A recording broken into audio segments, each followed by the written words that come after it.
Salut.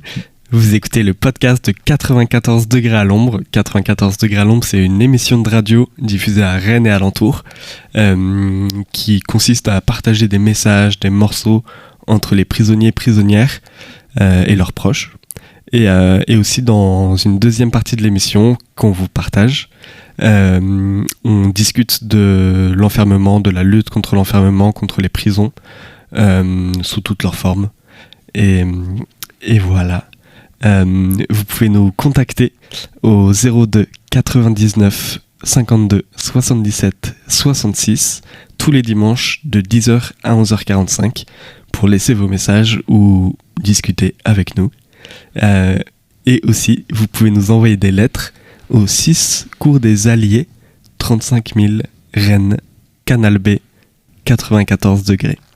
Et pour ceux qui aiment écrire, nous avons aussi un mail, le Proton Mail. Alors l'adresse exacte, c'est le 94 degrés à l'ombre, tout attaché, sans accent et sans apostrophe, @protonmail.com. Pour les habitués du podcast, vous aurez peut-être remarqué qu'on a changé de jingle. On a eu des petits soucis de droit d'auteur et tout. Mais on va régler ça très vite. Et on vous partage du coup une petite discussion sur l'évasion. Bonne écoute. Bonne écoute et bon dimanche. On va commencer ce point info avec la lecture d'un texte qui s'appelle « Longue peine, belles échappées » et que vous pouvez retrouver sur InfoKiosque. C'est les récits de 3 anciens prisonniers qui parlent de leur évasion. Donc c'est un long texte assez riche. On ne pourra pas tout lire, donc on va seulement vous partager un extrait. Mais si ça vous intéresse, n'hésitez pas à aller le retrouver sur InfoKiosque. Et du coup, on démarre avec la lecture de cet extrait. C'est Eric qui parle. Peux-tu nous raconter ta première évasion ? Je faisais partie d'une bande organisée de la voyoucratie bordelaise. On était 7, 8 et on vivait en autarcie complète. Jean-François drivait notre équipe. Après un vol à main armée, on s'est fait arrêter. On était 4 sur le coup. Francis, Jean-François et 2 jeunes. Mon ami Ludovic et moi. On a tous été condamnés. À l'époque, on ne partait jamais sans des ceintures dans lesquelles on avait grainé et cousu des fils d'ange pour tenter une évasion au cas où. Avec ça, tu peux tout couper. Aucun métal, aucun alliage n'y résiste, et ça ne fait pas de bruit. D'emblée, il y a eu une erreur commise par l'institution judiciaire. J'ai été transféré à la maison d'arrêt de Poitiers, où se trouvait Jean-François, alors qu'on avait déjà fait plusieurs vols à main armée ensemble. Très rapidement, on a fait le maximum pour être dans la même cellule, et ça a marché. Ça, c'était une erreur de l'administration pénitentiaire. Ils nous ont mis au 2e étage. La fenêtre de notre cellule était visible de l'extérieur. Quasi immédiatement, on a fait prévenir des amis dehors via l'avocat. Et on leur a dit « Vous louez, vous achetez, peu importe, mais trouvez un endroit à partir duquel observer et regarder la fenêtre de la cellule, tous les jours, de la tombée de la nuit jusqu'au matin. » 15 jours après, l'appartement était loué. Pour les prévenir de la tentative, on avait convenu d'un signal lumineux. Éteindre et allumer la cellule un certain nombre de fois. Il fallait alors qu'ils libèrent l'appartement, qu'ils le nettoient complètement à la javel et qu'ils aillent nous attendre en voiture à un endroit précis à côté de la prison. Si à 2h du matin on n'était pas arrivé, ils repartaient et attendaient la prochaine tentative. Ça représentait beaucoup de boulot, mais on aurait fait la même chose pour eux. Après, il fallait pouvoir descendre le long du bâtiment. Les draps, c'est très visible et on n'est jamais certain de la solidité. Faire entrer une corde, c'est risqué. On n'avait pas de surveillants sur lesquels on pouvait faire pression. Mais en cantine, tu pouvais acheter des espadrilles. On s'est donc arrangé avec des oxys pour monter une combine. Des détenus en ont acheté pendant des semaines sans que l'administration pénitentiaire ne s'en rende compte. Dans certaines cellules, ils nous envoyaient 3 paires par semaine. 3 d'entre eux étaient au courant et centralisaient les achats. Les autres ne savaient pas que c'était pour nous. Ils se doutaient bien que quelque chose se tramait, que ça devait être pour faire une corde, mais ils l'ont tous fait par solidarité. Et tout s'est passé vraiment magnifiquement. À la fin, on a reçu une 50aine de paires. En les tressant, On a fabriqué 15 mètres de cordes bien solides de 3-4 cm de diamètre, qu'on a divisées en sections de 5 mètres. On les a cachées dans des seaux remplis d'eau, avec notre linge sale dessus. Pendant ce temps, on savait que nos potes étaient là, dehors, à 150 mètres. On recevait des petits signaux lumineux, de temps en temps, très tard dans la nuit. Et Noël est arrivé. À ce moment-là, on a remarqué que les rondes des surveillants-chefs s'espaçaient la nuit. Normalement, il y a une ronde par heure. Pour nous, comme on partait sur un procès d'assises et qu'on devait prendre perpétuité, c'était toutes les demi-heures. La prison est extrêmement bruyante la journée, mais la nuit, c'est le calme plat. On entend les bruits de très loin, les œilletons qui se lèvent et qui se baissent. Et là, tout à coup, à minuit, plus rien. Jean-François m'a dit « Regarde par la fenêtre, regarde un peu les miradors ». Il n'y avait personne sur 2 des miradors qui donnaient côté est, c'est-à-dire notre côté. Entre Noël et le Nouvel An, on a appris par un cantinier que dans cette petite maison d'arrêt, il n'y avait que 4 surveillants d'astreinte pendant les fêtes. À minuit, ils ont fait un dernier tour de ronde, et si tout se passe bien, ils vont réveillonner après les quelques bouteilles qu'ils ont apportées dans une pièce à côté de la rotonde. Le temps qu'ils rejoignent les miradors, il y a une fenêtre d'1h30 à 2h. On a su ça trop tard pour cette fois, mais on espérait se retrouver dans la même configuration pour le Nouvel An. On a prévenu les gars qu'il faudrait qu'il n'y ait plus un bruit dans la détention après minuit. Qu'ils mangent tranquillement leurs 5 kilos de nourriture envoyés par la famille à l'occasion des fêtes. Qu'ils boivent l'alcool qu'ils ont fait entrer en douce, qu'ils fument leurs joints, mais qu'ils nous laissent la possibilité de tenter le coup. Le 31 est arrivé. Autour de minuit, les rondes se sont espacées, exactement comme prévu. Et dès que les surveillants sont descendus des miradors, on a attaqué. C'est allé très vite. On a coupé les 2 barreaux, cassé le tabouret, fait notre crochet et notre nœud d'évadé. Puis on a découpé des couvertures pour les mettre sous nos suites et se protéger des barbelés. On a posé les 2 barreaux tranquillement sur le rebord de la fenêtre et on est descendu le long du mur. En bas, il y avait un espace de 2 mètres de large, au pied d'un premier grillage, surmonté de barbelés à 5 mètres de hauteur. On a fait un crochet avec la corde, on l'a balancé par-dessus le grillage, on l'a tendu, puis on est grimpé, et on a franchi les barbelés en s'enroulant dessus, c'est-à-dire en les écrasant. On a traversé la cour de promenade, passé le 2e grillage barbelé, puis le chemin de ronde, pour se retrouver face au mur d'enceinte. En gardant le crochet de notre côté, on a fait un nœud au bout de la corde et on l'a balancé par-dessus le mur. De l'autre côté, nos potes ont récupéré le nœud, ils l'ont accroché à l'attache caravane de leur voiture et nous ont hissés tour à tour. Sur le mur, il y avait des tessons de bouteilles qu'on a cassés à coups de pied. On s'est attendu en haut. Il n'y en a pas un qui a sauté avant l'autre. Parce que si jamais les surveillants nous voyaient, il fallait partir dans tous les sens, d'un seul mouvement. Une fois sur le faîte du mur, on s'est laissé descendre. Ils nous ont récupérés, jetés dans le coffre du break et on est parti. Ça s'est fait en combien de temps ? La totalité, maximum 15 minutes. Et avec la voiture, vous êtes allés où ? Nos potes avaient préparé une planque à 4 km de là. Eux sont repartis à Bordeaux. Ils avaient tout bien prévu, avec des alibis solides. Nous, on avait ce qu'il fallait sur place. De quoi manger, une télévision, des bouquins. On a passé 3 semaines là-bas, sans recevoir aucune visite, puis on a décidé de partir en Espagne. Comment te sentais-tu en cavale ? Après la grosse poussée d'adrénaline, il y a un temps de décompression. T'es dans du coton, c'est juste super, c'est trop bon. T'es content parce que t'es plus à l'intérieur. Tu commences à projeter sur ce que tu vas faire une fois sorti de la planque. Mais t'es toujours un petit peu sur tes gardes. Tu sais que c'est pas terminé. Tu t'aperçois aussi des erreurs commises, du temps que ça a pris. Tu te demandes comment t'aurais pu faire plus vite. T'es encore focalisé sur l'action qui vient de se passer. Le problème, c'est qu'un témoignage est arrivé chez les flics avec une description de la voiture. Quelqu'un nous avait vus, peut-être du lotissement d'en face. On a commis une erreur.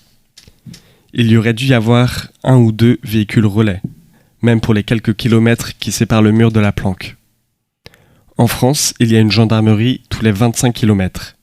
Et dès qu'une évasion est signalée, le plan épervier est déclenché. Les policiers savent que la planque ne peut pas être très loin pour éviter d'avoir à forcer les barrages. À partir de l'identification de la voiture, ils cherchent dans un rayon de 10 km au maximum tous les gens qui ont pu la voir. Ils sont remontés tranquillement jusqu'à nous et ont monté une sourcière. Les flics ont une chose que n'auront jamais les bandes organisées et les voyous. Ce n'est pas le matériel ni les moyens financiers, ils ne sont pas plus intelligents, mais ils ont du temps. S'ils ne nous chopent pas demain, ils le feront dans 1 an. Si ce n'est pas dans 1 an, ce sera dans 5. Le tout, c'est qu'ils ne passent pas les délais de prescription. Alors que nous, il ne faut pas qu'on en perde du temps. À partir de là, ça se passe comment ? Il y a une colère immédiate de s'être fait choper. Quand je me suis retrouvé au mitard, j'étais abattu. Tu rentres en détention et directement, c'est 45 jours de mitard. Là, tu commences à faire le calcul. J'allais être condamné à 3 ans de plus pour l'évasion. Probablement 1 an supplémentaire parce qu'il y avait eu bris de matériel de l'État. Je n'allais pas toucher de remise de peine, le temps de purger celle pour l'évasion, donc ça me faisait 36 mois de grâce qui sautaient. J'allais en prendre pour 7 ans de plus. Et je n'avais plus les fils d'ange. Je me posais des questions. Comment allait réagir le magistrat instructeur ? Il allait enquêter. Qu'est-ce qu'on allait lui dire ou pas ? Est-ce qu'on allait l'envoyer sur des fausses pistes ? Finalement, j'ai décidé de garder le silence. Et ça a été isolement total tout de suite. À ce moment-là, je ne savais pas que cet isolement allait durer 9 ans. En isolement, comment ça se passe ? L'image mentale que j'avais de moi-même, c'était celle d'un entonnoir. Tu tournes, et dans le goulot, tu n'as plus que la paroi autour de toi. 3 ans après le début de l'isolement, est venue se greffer la problématique de l'hygiène dentaire et buccale. Ça a duré 1 an, mais ça n'a pas été tant que ça un mal. Ça n'est pas facile à entendre, mais quelque part, ça m'a ramené dans la réalité des besoins du corps. J'avais tout lâché, plus rien ne comptait. Le jour, la nuit, tu t'en fous. C'est ce qu'il y a à manger, tu t'en fous. Te laver, c'est secondaire. Il n'y a que la douleur, les sensations corporelles pour te réveiller. L'idée d'évasion a continué de t'accompagner ? C'est pas compliqué, elle a commencé à m'accompagner à partir du moment où je me suis fait arrêter. Ensuite, la même personne raconte une deuxième évasion qu'elle a tentée, mais je pense que c'est un peu long, mais encore une fois, n'hésitez pas à aller lire ça. Et il y a juste du coup la fin du texte que je peux vous partager. J'ai fait 19 ans et 8 mois de prison. C'est trop long. Je ne regrette pas les risques que j'ai pris. Qu'est-ce que tu peux mettre en balance avec la liberté ? Il faut tenter quelque chose, ça vaut le coup. Ouais, c'est très très parlant comme texte. Ça décrit un peu tout ce que comporte une évasion. Mais oui, je pense que...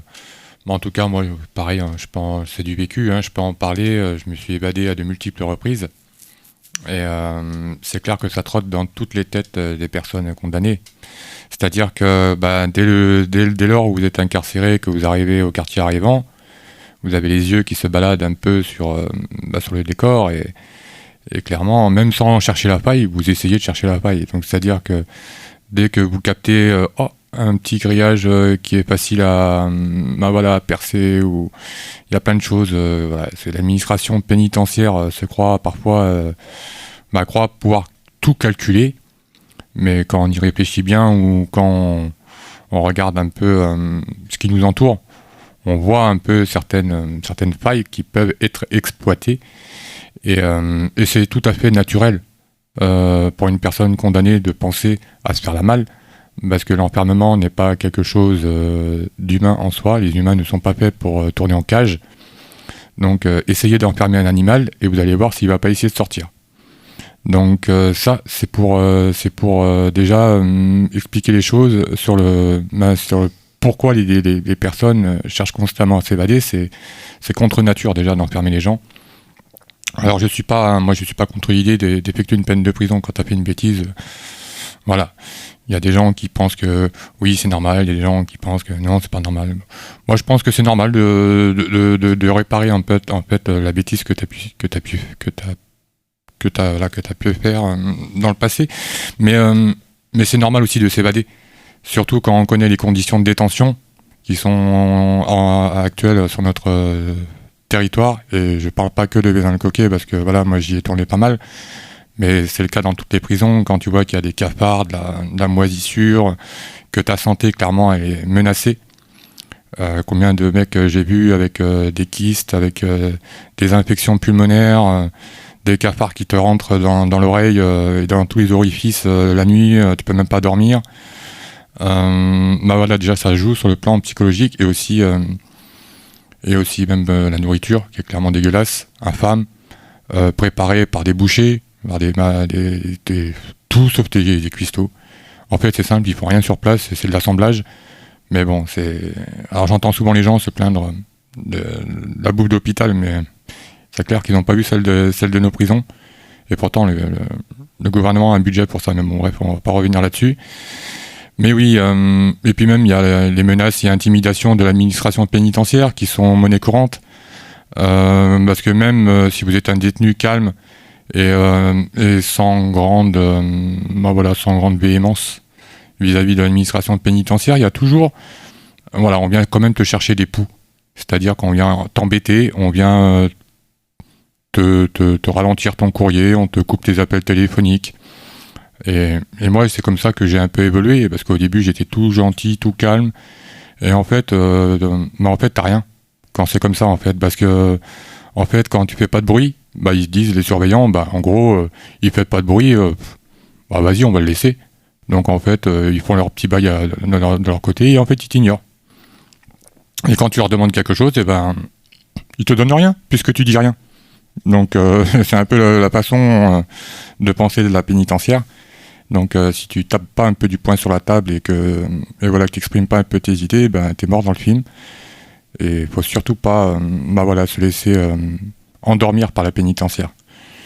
Et aussi, il y a pas mal de choses qui entrent en compte. La violence aussi. On n'en parle pas beaucoup, mais elle est réelle. La violence entre les détenus.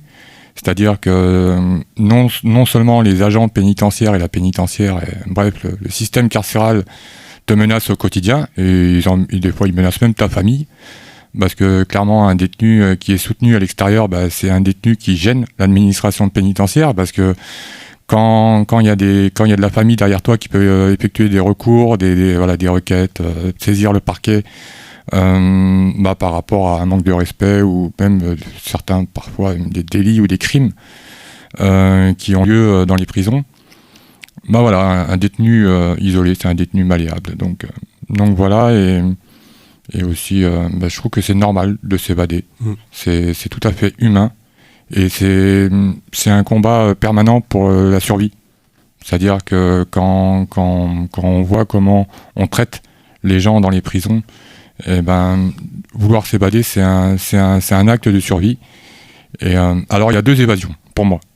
Il y a deux styles d'évasion. Il y a l'évasion savamment préparée, repérée, voilà. On essaye un peu de trouver les failles. Et puis il y a l'évasion qu'on parle beaucoup moins, mais l'évasion coup de tête. C'est-à-dire que ça m'est arrivé aussi, donc j'ai vu un peu les deux, j'ai fait un peu l'évasion préparée, mais ça m'est arrivé aussi de m'évader sur un coup de tête. Et je pense notamment aux permissions culturelles qu'on accorde aux détenus en fin de peine, ou dès lors qui sont aménageables. Donc pour moi, ma part, pour prendre un exemple précis, c'était une visite au musée de l'art et de la guerre à Rennes. Alors, c'est vrai qu'avant de prendre le trajet, j'avais pas spécialement envie de m'évader, j'étais sur la fin de ma peine. Donc je me suis dit bon, je vais faire une petite sortie. Mais il y a ce truc qui revient en tête, je vais ah putain, je vais retourner au CP. On va me réenfermer. En fait, il y a tout vous revient en fait. J'ai passé une excellente journée. Hein, c'était sur la journée entière. J'ai mangé au restaurant. C'était vraiment une très très bonne journée. Et quand on voit le contraste en fait là entre la journée que tu es en train de passer et l'horreur qui t'attend à la fin de la journée, bah tu te dis nique. Moi je rentre pas. Donc bah voilà, je me suis barré. Et je pense que c'est le cas pour beaucoup de gens qui s'évadent en termes culturels. Alors j'entends sur les flash infos, oui, mais un tel s'est encore évadé, c'est machin, c'est intolérable. Ben non, c'est tolérable. Parce que quand on voit comment on traite les hommes et les femmes à l'intérieur des prisons, c'est un pétage de câble tout à fait compréhensible. Alors pour beaucoup, ils le regrettent tout de suite après. Hein. Parce que quand on voit les conséquences... pour penser à s'évader, si tu n'appartiens pas au milieu, si tu n'as pas voilà, des gens derrière toi qui peuvent te prendre en charge, un petit portefeuille assez rempli quand même, parce que l'évasion ça coûte cher, ça demande d'être toujours en mouvement, d'être en déplacement constant pour brouiller un peu les radars de la police, parce qu'un détenu qui reste au même endroit, c'est un détenu vulnérable, un évadé vulnérable. Donc oui, être en constante, voilà, entrer en constant mouvement, c'est se protéger aussi et puis avoir toujours un temps d'avance sur les forces de l'ordre. Donc moi je m'étais évadé voilà, en Espagne, mais voilà, il y a encore toute une story où je peux encore développer. Mais tu voulais dire quelque chose, Tim ?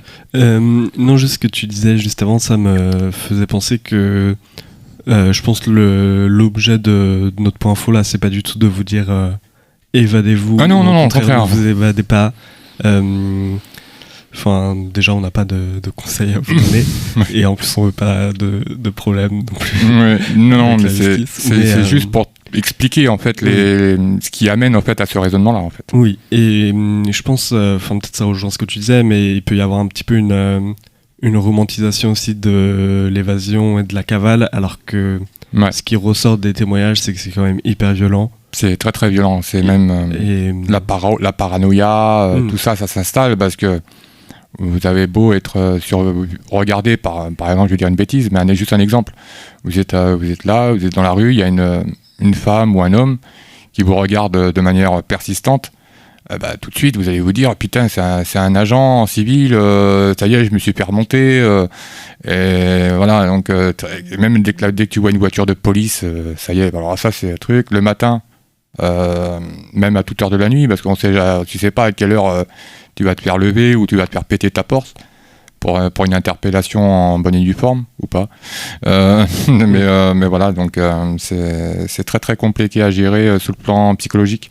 Il faut avoir les sous, il faut avoir les contacts, le réseau, et c'est clair que si t'as pas ça, c'est pas conseillé de le faire, mais c'est tout à fait compréhensible sur cette idéologie et puis sur cette idée de survie, tout simplement. Ouais. Mais c'est surtout ça. Et en fait, il faut expliquer pour que les gens comprennent bien pourquoi les détenus en viennent à penser à l'évasion. Et d'ailleurs, dans plusieurs pays en Europe, il y a ce qu'on appelle un droit d'évasion. C'est-à-dire que le fait d'essayer de s'évader ou de s'évader n'est pas en tant que tel une infraction pénale. Oui. Parce que justement, comme tu le disais, c'est quand t'enfermes quelqu'un, la personne va vouloir s'échapper et c'est le truc le plus naturel oui, c'est basique. Qui existe, quoi. Et c'est pas le cas en France. Enfin, du coup, en France, l'évasion est une infraction pénale punie de 3 ans d'emprisonnement, je crois. Et du coup, il y a aussi des récits de personnes qui entrent en prison pour des entre guillemets petites peines, des petites infractions, etc. et qui juste supportent pas, essayent de s'évader, et ça crée des peines à rallonge avec du temps qui est toujours appliqué en plus, et donc tu peux entrer pour 2 ans, 3 ans et rester le double, le triple parce que juste t'essaies de t'évader, quoi. Mais oui, mais surtout venir condamner une personne pour un réflexe, juste un réflexe naturel, quoi. Je veux dire, t'en fais pas un homme, il n'est pas fait pour ça. Donc, s'il cherche si c'est ses fonctions, comment on dit déjà, primaires, qui s'expriment, si je peux dire les choses comme ça, venir condamner en fait un réflexe primaire, je trouve ça un peu ridicule. Parce que ça en revient à mettre en 11 le mec qui retire sa plaque de la plaque chauffante pour se protéger. Et ben là c'est pareil, c'est juste une mesure de protection, de survie. Voilà, moi en tout cas c'est comme ça, et que je pense que c'est pour beaucoup de détenus la même chose, même si ça relève pas mal du fantasme et de l'imaginaire pour pas mal de détenus. Mais bien sûr qu'un détenu qui va trouver une faille et le moyen de se faire la belle, il serait con de s'en priver. Surtout quand on voit les conditions de détention. Et je pense que même l'administration pénitentiaire peut le comprendre, ça.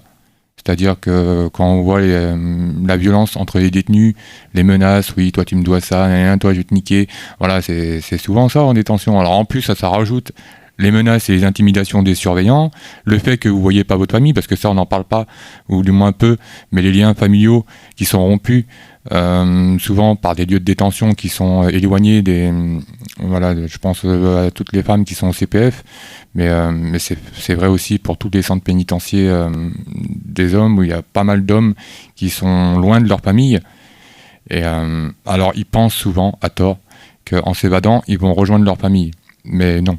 En fait, quand tu t'évades, tu peux être sûr que tes proches, ils sont sous surveillance. Ils vont essayer de t'éclater dès que tu vas mettre un pied près de chez toi ou près de chez tes proches. Donc déjà, oui, il faut avoir ça à l'idée, c'est que quand tu t'évades, tu fais une croix sur tes proches. Et ça, il y a beaucoup de gens qui l'oublient un peu. Donc, et voilà, d'ailleurs on retrouve pas mal de détenus. Un tel a été retrouvé ils sont pas bêtes, hein, ils savent où aller taper, où aller vérifier, ou mettre une surveillance. Donc ça, faut l'avoir en tête aussi. Et même sur le plan psychologique, c'est très très très très compliqué à gérer. Et en fait, on vous parle d'évasion, peut-être qu'on aurait pu commencer par ça, mais parce que il y a aussi pas mal de...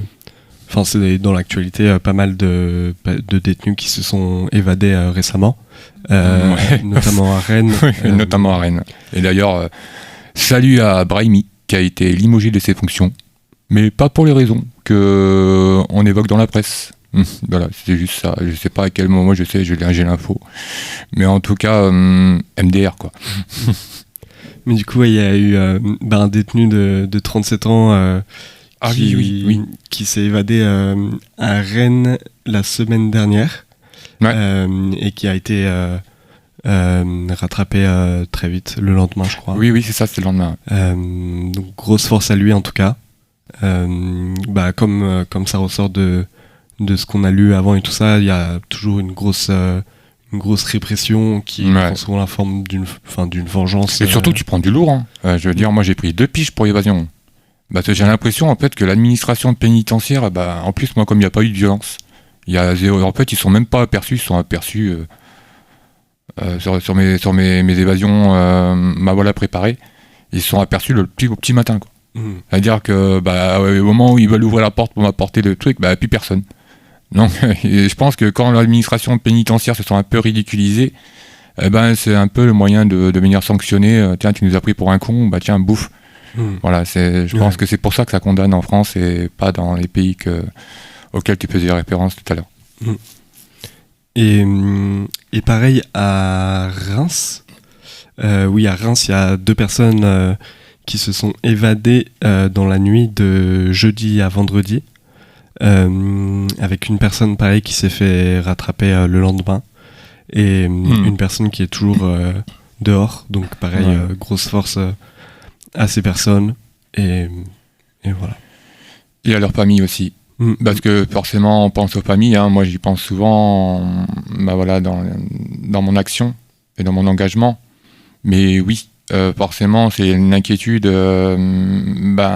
folle de la part d'une maman qui sait son fils évader, et surtout quand on connaît les violences policières, et puis il y a certaines équipes de police qui n'y reculent devant rien pour arrêter la cavale d'un mec. Donc grosse force aussi, et grosse pensée aux familles. Et je crois que c'est ce dont tu parlais tout à l'heure, mais aussi les évasions qui consistent juste à ne pas retourner à la prison. Oui, en fait, moi, j'appelle pas ça... Sur le papier, c'est évasion, mais c'est non-représentation, en fait. C'est deux choses différentes. Mais oui, c'est évasion. D'ailleurs, je ne comprends même pas pourquoi on appelle ça évasion. Bah, ça, c'est... Enfin, ça devrait changer aussi dans les textes de loi, parce que pour moi, c'est pas une évasion, puisqu'on t'a donné, donné accès à l'extérieur. C'est juste, tu t'es pas représenté. Voilà. C'est ça la nuance, c'est qu'il faut arrêter de jouer sur les mots et faire deux choses pour distinguer les choses. Parce que quand tu n'as pas autorisation à aller dehors et que tu t'arranges pour passer les murs, ça c'est une évasion. Mais quand on te dit, bon, tu peux aller dehors, mais n'oublie pas de revenir. C'est plus du tout la même. Là, on est clairement dans deux cas de figure totalement différents. Mais du coup, ça fait encourir aussi des peines super lourdes. Ah oui, non, mais la peine est la même. Hein. Et oui, il y a ce côté de quand tu as une permission ou que tu peux sortir, que tu as la liberté qui est là, que tu as pour un temps déterminé. Et du coup, imposer à une personne d'y renoncer elle-même, etc., c'est aussi super violent, quoi. Bah oui. Non, mais c'est tout à fait amplement compréhensible. Hein. C'est comme si on te donne un cadeau dans les mains, et puis, oh bah non, en fait, redonne-moi ça tout de suite, quoi. C'est compliqué. Surtout quand la liberté, t'en rêves depuis des années. En fait, t'y goûtes, là, comme ça, et puis à la fin de la journée, tu peux te dire, en fait, faut déjà te préparer psychologiquement avant la perme culturelle que là, tu vas peut-être bien t'ambiancer, tu vas peut-être bien rigoler, bien te shooter à l'air libre pendant une journée, mais n'oublie pas que le soir même, tu redors en prison. Et quand ça fait des années que des fois, l'air libre, ça peut prendre des décisions souvent que l'on regrette après coup. Mais oui, moi-même, hein, je suis déjà barré de permission culturelle, je l'ai regretté tout de suite après. Après, t'es obligé, t'es dans une fuite en avant. Donc en fait, vu que t'es évadé, tu pars dans une espèce de fuite en avant et bien souvent tu le regrettes tout simplement. Et c'est ce qui ressort pas mal aussi des personnes qui sont enfermées entre guillemets en milieu ouvert, où notamment en Corse, il y a une prison qui est dite ouverte, c'est où les détenus ont les clés de leur cellule, par exemple, etc. Mais où il y a un périmètre où tu peux pas t'éloigner trop. Et du coup, il y a vraiment ce sentiment de... Physiquement, les personnes ne sont pas contraintes, mais elles le sont beaucoup plus psychologiquement, parce que si elles respectent pas leurs obligations, elles retournent directement en milieu fermé. Et du coup, cette tentation un peu de voir l'espace devant soi, etc., mais d'être quand même tenu de rester là, quoi, tout simplement. Ouais. Et c'est des trucs qui sont assez plébiscités en général, de dire des prisons plus ouvertes, quoi. Et en fait, il y a une autre forme d'enfermement qui existe et qui est plus psychologique, moins physique, mais qui est quand même là et qui est quand même qui a les mêmes effets, quoi. Ouais. C'est même pire. C'est même pire parce que quand tu sais que tu pourrais, mais en fait que tu refuses, parce que tu sais que c'est plus dans ton intérêt de rester bien sagement à ta place, c'est quand même violent. Hein. C'est quand même une espèce de tentation à laquelle il faut résister tous les jours. Et c'est un peu compliqué. Donc, c'est vrai que quand tu te dis, oh tiens, je pourrais avoir 1 million là. Et t'es là, tu te dis, oh putain, t'as la main comme ça qui... C'est exactement le même raisonnement, hein, et de dire, non, parce que si je les prends, en fait, c'est 10 piges de placard, c'est exactement la même chose. Donc, moi, je comprends les gens qui... Même si des fois, je trouve ça dommage, et là, j'ai en tête une amie à moi qui s'est fait label du CPF à quelques semaines de sa sortie, mais voilà, moi, j'ai trouvé ça dommage, parce qu'elle aurait pu avoir cette liberté retrouvée de manière totalement légale, mais en même temps je comprends, parce que quand on te met sous le nez comme ça la liberté et qu'on te dit à la fin de la journée vas-y garde la pêche, ce soir tu dors en cellule, voilà, mais c'est regrettable, mais je comprends. Ouais, peut-être qu'on peut dire gros force au tolard qui s'évade, gros force au tolard qui s'évade pas. Ouais, c'est les deux. Hein, les deux, on vous salue fort, plein de courage. Et aussi, bah voilà, moi je pense en avoir fait un peu le tour. T'avais... Non, on a prévu un petit morceau d'outro. Bah, en fait, j'ai oublié. En fait, j'ai fait un délire. Salut, je sais pas si vous nous écoutez, petit chat et tout. Je sais qu'hier, tu m'avais fait en permission. Tu m'avais parlé d'une dédicace de façon orale quand on s'était vu. Que t'aurais bien voulu passer à l'antenne. C'est Axel Red. Si tu peux la trouver. Alors, je sais plus exactement. Je crois que je l'ai noté. En fait, elle me l'a dit. Je l'ai noté. Désolé, CC. Hein, je suis un peu. J'ai été un peu pris de court là ce matin. En tout cas, grosse pensée à toi. Et je vais voir. Si tu veux, pendant que tu cherches, moi je peux vous partager quelques textes d'Aurélie, donc qui est prisonnière au CPF de Rennes et qui nous envoie régulièrement des textes. Donc je peux vous en lire un qui s'appelle « Un oiseau s'est posé sur mon épaule ». Salut à toi Aurélie au fait. Un oiseau s'est posé sur mon épaule gauche ce matin, alors que j'admirais mon jardin.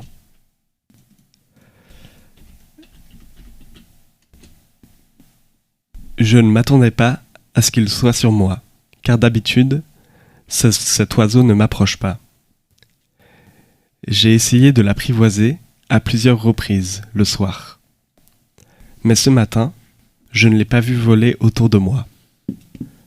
Je ne l'ai donc pas appelé. Ne l'apercevant pas, je m'apprêtais à rentrer dans ma maison lorsque j'ai senti quelque chose se poser sur mon épaule. J'ai tourné la tête et c'était lui, mon oiseau. Je n'ai pas trop bougé, de peur qu'il prenne la fuite. Alors je me suis promené entre les différentes fleurs et arbres.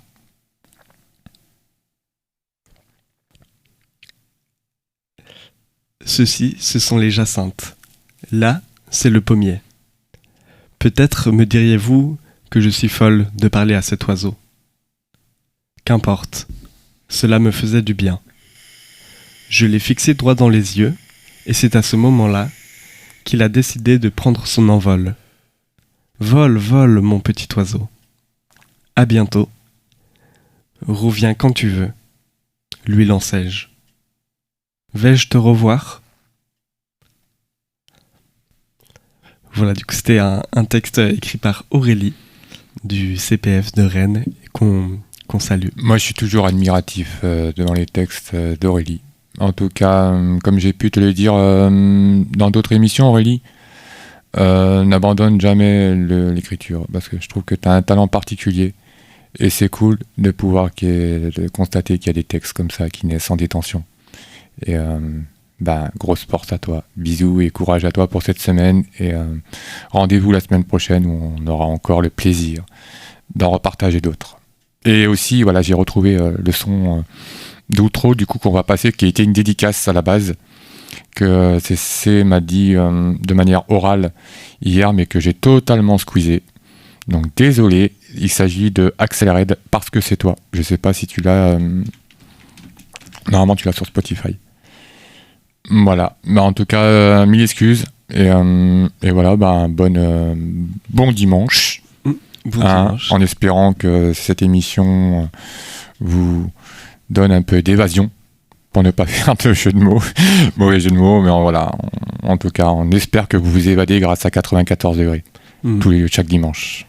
Et on se retrouve dimanche prochain, évidemment. Et Salema Malika, Marcel Sikouti, Yannick Telland, Pat, voilà, toute la clique là. Et fuck la heps, comme je dis souvent. Hein. Bisous, grosse force à vous. Bisous. Nick Latol. Nick Latol, fuck la heps.